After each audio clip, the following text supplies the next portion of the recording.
പന്തീരങ്കാവ് ഗ്രാമസേവിനി വായനശാല MT അനുസ്മരണം സംഘടിപ്പിച്ചു. സാഹിത്യകാരി ഡോക്ടർ EP ജ്യോതി അനുസ്മരണ പരിപാടി ഉദ്ഘാടനം ചെയ്തു. വ്യക്തമായ ചില കാര്യങ്ങളുടെ കാരണങ്ങളുടെ അടിസ്ഥാനത്തിൽ തന്നെയാണ് നമ്മൾ പറയുന്നത്.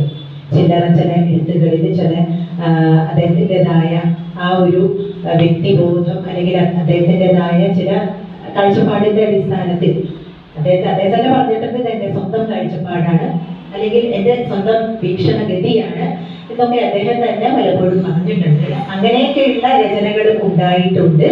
അത് വായനക്കാർക്ക് വേണമെങ്കിൽ സ്വീകരിക്കാം, വേണമെങ്കിൽ തള്ളാം, അങ്ങനെയുള്ളതും ഉണ്ടായിട്ടുണ്ട്. എന്നിരുന്നാലും മൊത്തത്തിൽ ഇത്രത്തോളം നമ്മളെ സ്വാധീനിച്ചിട്ടില്ല.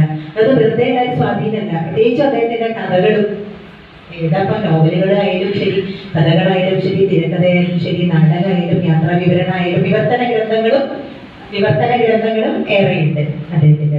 അദ്ദേഹം മറ്റുള്ളവരായിട്ട് ചേർന്ന് ചെയ്തതും ഒക്കെയായിട്ട് വിവർത്തന ഗ്രന്ഥങ്ങളും എടുത്തു പറയത്തക്കതായിട്ട് നമുക്കുണ്ട്.